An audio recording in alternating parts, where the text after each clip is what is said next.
दोस्तों 15 नवंबर की जो तारीख है उसे आप नोट कर लीजिए, क्योंकि अगर आप एक अमेजॉन सेलर हैं तो आपके बिजनेस के लिए कुछ बहुत बड़ा बदलने वाला है। क्योंकि अमेजॉन दो ऐसे चार्ज लगाने जा रहा है जो सीधे सीधे आपके प्रॉफिट को कम कर देंगे। पहला चार्ज आपके वेयर हाउस में रखे सामान पर है, दूसरा चार्ज आपके जो रिटर्न्स आते हैं उस पर है। और मजे की बात यह है कि कई सेलर्स को ये जो बदलाव होने जा रहे हैं इनकी हवा तक नहीं लगी है। और अगर आप अभी से तैयार नहीं हुए तो दिवाली के बाद का ये जो सीजन है ये आपको बहुत ज्यादा भारी पड़ सकता है। लेकिन दोस्तों घबराने की बात बिल्कुल भी नहीं है। इस वीडियो में मैं आपको ये नहीं बताऊंगा कि ये जो नए चार्ज है ये आपकी जेब से कितना पैसा निकालने वाले हैं, बल्कि वो स्मार्ट तरीके भी बताऊंगा जिससे आप न सिर्फ इन नुकसान से बच सकते हैं बल्कि अमेजॉन के कुछ दूसरे नियमों का फायदा उठाकर आप जो है अपना प्रॉफिट बढ़ा सकते हैं। तो फिर मेरे साथ वीडियो में एंड तक बने रहिएगा, क्योंकि ये वीडियो आपके अमेजॉन के फ्यूचर को तय करने वाली है। तो चलिए बिना घुमाए फिराए सीधे पॉइंट पर आते हैं। 15 नवंबर 2025 से अमेजॉन इंडिया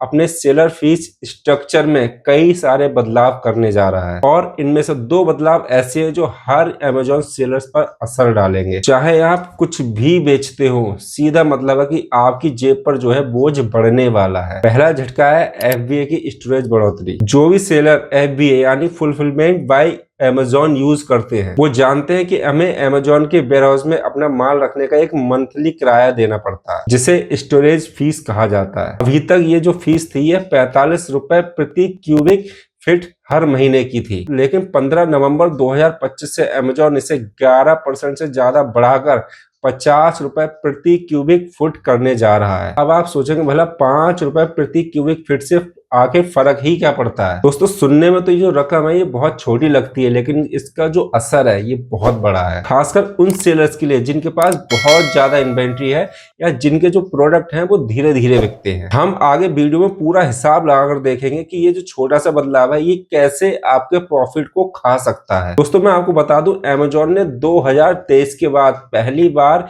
स्टोरेज फीस बढ़ाई है, और इसके पीछे उसने जो वजह बताई है वो बताई है बढ़ी हुई ऑपरेशनल लागत। दूसरा सबसे बड़ा बदलाव कि आपके जो रिटर्न्स पे आपको फीस वापस मिलती थी अब वो फीस वापस नहीं मिलेगी, और ये वो बदलाव है जो सच में हर सेलर को चुभने वाला है, चाहे आप FBA यूज करें या फिर सेल्फ से भी यूज करें। अब तक होता क्या था, जब कोई कस्टमर आपका प्रोडक्ट रिटर्न करता था तो अमेजॉन आपसे ली गई रेफरल फीस और क्लोजिंग फीस दोनों ही आपको वापस कर देता था। ये एक फेयर पॉलिसी थी क्योंकि टेक्निकल सेल तो हुई ही नहीं, लेकिन 15 नवंबर से ये कहानी पूरी तरीके से बदल रही है। अब अगर कोई कस्टमर जो है वो रिटर्न फाइल करता है तो अमेजॉन आपको रेफरल जो फीस है उसे तो लौटा देगा, लेकिन जो आपकी क्लोजिंग फीस है उसे वो अपनी जेब में रखेगा, वो आपको नहीं देगा। ये क्लोजिंग फीस प्रोडक्ट की कीमत के हिसाब से 6 रुपए से लेकर 21 रुपए प्लस तक जा सकती है। इसका सीधा सा मतलब है कि हर रिटर्न पर आपको क्लोजिंग फीस का सीधा सा नुकसान होने वाला है। जिन कैटेगरीज में रिटर्न ज्यादा है जैसे फैशन, इलेक्ट्रॉनिक्स, होम डेकोर, उन सेलर्स के लिए ये एक बहुत ज्यादा बड़ा झटका है, क्योंकि अब हर रिटर्न जो है वो अमेजॉन का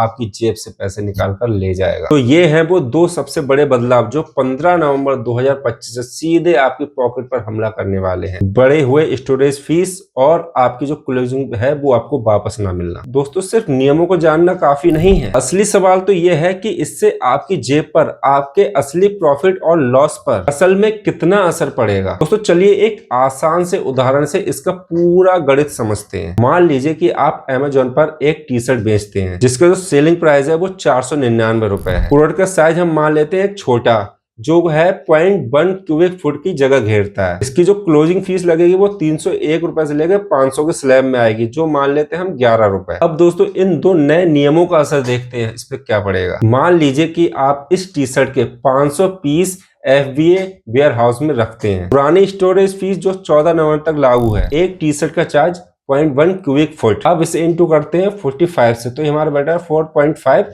पर मंथ। अब 500 टी शर्ट का अगर हम चार्ज जोड़ के देखते हैं तो 500 into 4.5 equal to 2250 per month. अब नए जो अब नियम लागू हो रहा है उसके हिसाब से स्टोरेज की फीस देखते हैं। एक टी शर्ट का चार्ज 0.1 क्यूबिक फुट, अब इसमें इंटू 50 करते हैं तो हमारा बैठ रहा है 5 रुपए। तो 500 टी शर्ट का कुल चार्ज होगा 500 इंटू 5, ठीक है, 500 into 5 equal to 2500 per month. सीधा सीधा 250 रुपए का खर्चा एक्स्ट्रा जो है हर महीने आप पे पड़ने वाला है, और साल का ये खर्चा हुआ हमारा 3000 रुपए। और ये तो सिर्फ एक प्रोडक्ट की बात हो रही है। सोचिए कि आपके 10 से 15 प्रोडक्ट अगर वेयर हाउस में रखे हैं तो ये रकम महीने के आपसे कई हजार और सालों के तो लाखों रुपए चार्ज करेगी। और दोस्तों ये वो पैसा है जो सीधे सीधे आपके प्रॉफिट से काटा जाएगा, सिर्फ आपके सामान को वेयर हाउस में रखने के लिए। दूसरा और सबसे खतरनाक असर, रिटर्न का डबल नुकसान। दोस्तों अब उस दूसरे नियम पर आते हैं जो सबसे ज्यादा हर्ट करेगा, रिटर्न पर क्लोजिंग फीस का ना मिलना। फैशन कैटेगरी में 20% से 30% का रिटर्न रेट बहुत आम बात है। चलिए मान लेते हैं कि आपकी टी शर्ट पर 20% का रिटर्न रेट आ रहा है, और अगर आपने महीने की 200 टी शर्ट सेल की तो इसका सिंपल सा मतलब है कि 40 टी शर्ट आपकी वापस आ गई। अब इसमें हम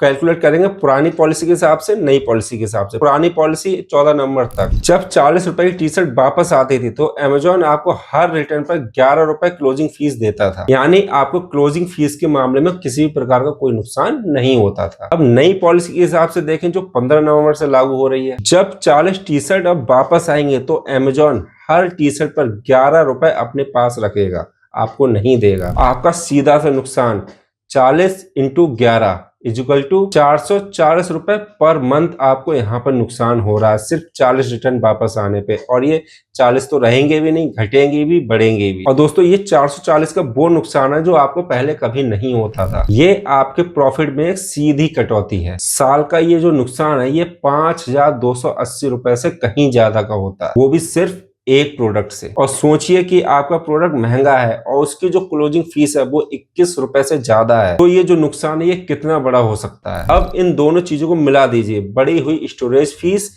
और क्लोजिंग फीस का नुकसान, ये जो है ये आपके प्रॉफिट मार्जिन को धीरे धीरे खत्म कर देगा। खासकर अगर आपकी जो इन्वेंट्री है वो स्लो मूविंग है, या फिर आपके जो प्रोडक्ट्स हैं उनमें रिटर्न्स ज्यादा आते हैं, ये एक साइलेंट किलर की तरह काम करेगा जो आपके बिजनेस को अंदर से खोखला कर देगा। दोस्तों इन नए चार्जेस के बारे में सुनकर आपका क्या रिएक्शन है? क्या आपने अपने बिजनेस पर इसका असर कैलकुलेट करके देखा? मुझे नीचे कमेंट करके बताइए कि आपके हिसाब से कौन सा चार्ज आपको सबसे ज्यादा परेशान करने वाला है, क्योंकि आपके जो अनुभव होंगे वो हम सारे सेलर्स के काम आएंगे। अब दोस्तों देखते हैं कि इस नुकसान से हमें कैसे बचना है और इसका हमें फायदा कैसे उठाना है। क्योंकि दोस्तों अब आपको लग रहा होगा कि अमेजोन पर बेचना क्या फायदे का सौदा है या नहीं है, लेकिन ऐसा नहीं है, ऐसा बिल्कुल नहीं है। क्योंकि दोस्तों जहां पर कोई चैलेंज आता है वहीं पर मौके भी पैदा होते हैं, क्योंकि अमेजोन ने जहां पर 2 दरवाजे बंद किए हैं वहीं पर उसने कुछ खिड़कियां भी खोली हैं। अब हम बात करेंगे उन तरीकों की जिनसे आप न सिर्फ इन नए चार्जेस के असर को कम कर सकते हैं बल्कि कुछ नए फायदों का लाभ भी उठा सकते हैं। पहला, स्टोरेज फीस के बोझ को कम करना, क्योंकि बढ़े हुए स्टोरेज फीस से लड़ने का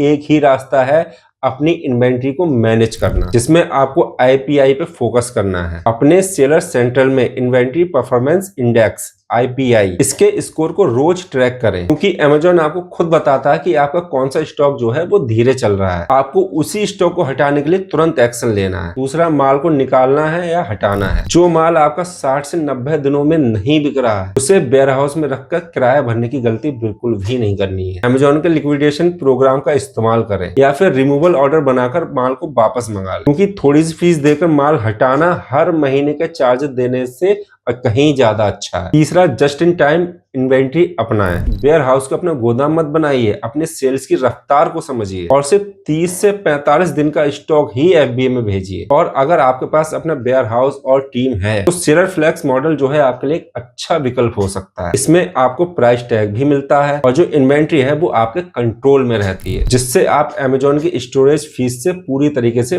बच सकते हैं। अब बात करते हैं उन 2 अच्छी खबरों की जो अमेजोन ने हमें दी है। पहले, कपड़े और जूते बेचने वालों के लिए रिफंड फीस में बहुत बड़ी कटौती। अगर आप अपैरल या शूज कैटेगरी में बेचते हैं तो आपके लिए एक बड़ी राहत की खबर है, क्योंकि अमेजोन ने इन कैटेगरीज में रिफंड फीस लगभग 40% तक घटा दी है। ये वो फीस होती है जो अमेजोन रिटर्न्स को प्रोसेस करने के लिए लेता है। दोस्तों तो जहां एक तरफ क्लोजिंग फीस का नुकसान हो रहा है, वहीं दूसरी तरफ इस रिफंड फीस में बहुत बड़ी बचत भी हो रही है, और यह बचत काफी हद तक क्लोजिंग फीस के नुकसान की हमारी भरपाई कर सकती है, खासकर तब जब आपके ऑर्डर्स ज्यादा आते हो। सेकंड है SIOC शिपमेंट पर बैट हैंडलिंग फीस की कमी। दोस्तों ये थोड़ा टेक्निकल लग सकता है, लेकिन अगर आपने इसे समझ लिया तो आपके पैसे बचेंगे, खासकर FBA सेलर्स के। दोस्तों SIOC का मतलब है शिप इन ओन कंटेनर, यानी ऐसे प्रोडक्ट जिन्हें भेजने के लिए अमेजोन को ऊपर से किसी प्रकार की कोई पैकेजिंग नहीं करनी पड़ती है, जैसे मिक्सर ग्राइंडर या कोई भी ऐसा प्रोडक्ट जो अपनी मजबूत ब्रांडिंग में आता है, मतलब मजबूत पैकेजिंग में आता है। क्योंकि पहले अमेजॉन ऐसे प्रोडक्ट के वजन में अपनी तरफ से 100 ग्राम या 500 ग्राम का पैकेजिंग का चार्ज जोड़कर फीस कैलकुलेट करता था, और 15 नवंबर 2025 से ये एक्स्ट्रा वजन नहीं जोड़ा जाएगा। इसका मतलब है कि SIOC रेडी प्रोडक्ट्स पर आपकी जो शिपिंग कॉस्ट है वो कम हो जाएगी। अगर आप ऐसे प्रोडक्ट बेचते हैं या अपनी पैकेजिंग को SIOC रेडी बना सकते हैं तो आप शिपिंग चार्ज में अच्छी खासी बचत कर सकते हैं। तो दोस्तों सॉल्यूशन सिंपल है, इन्वेंट्री को कंट्रोल करना है, रिटर्न को घटाना है, और अपैरल या SIOC जैसी कैटेगरी में मिल रहे नए फायदों का पूरा लाभ उठाना है। तो 15 नवंबर 2025 अमेजॉन सेलर के लिए एक मिक्स बैग लेकर आ रहा है। एक तरफ बढ़ी हुई स्टोरेज फीस और रिटर्न पर क्लोजिंग फीस का नया बोझ है जो यकीनन आपके प्रॉफिट को कम करेगा, लेकिन दूसरी तरफ अपैरल सेलर्स के लिए रिफंड फीस में कटौती और SIOC शिपमेंट पर बैट हैंडलिंग चार्जेस पे कमी काफी राहत देगी। दोस्तों कामयाबी का मंत्र सिर्फ बेचने में नहीं बल्कि स्मार्ट तरीके से बेचने में है। आपको पहले से ज्यादा अपनी इन्वेंट्री, आपको अपनी लिस्टिंग क्वालिटी और अपनी प्राइसिंग को लेकर बहुत ज्यादा सावधान रहना होगा। दोस्तों ये बदलाव मुश्किल जरूर है लेकिन इनसे निपटना नामुमकिन नहीं है। जो सेलर इन बदलावों को जल्दी समझेगा और अपनी स्ट्रेटजी को इसके हिसाब से बदलेगा वही इस कॉम्पिटिटिव मार्केट प्लेस में टिका रहेगा सही रणनीति के साथ। दोस्तों आप आज भी अमेजॉन पर सक्सेसफुल और प्रॉफिटेबल बिजनेस चला सकते हैं। अगर आप अमेजॉन सेलिंग से जुड़ी ऐसी ही जरूरी और प्रैक्टिकल जानकारी चाहते हैं तो इस चैनल को सब्सक्राइब करना बिल्कुल भी ना भूलें और बेल आइकन को जरूर दबाएं ताकि कोई भी जरूरी अपडेट मिस ना हो। मिलते हैं नेक्स्ट वीडियो में, तब तक के लिए राधे राधे।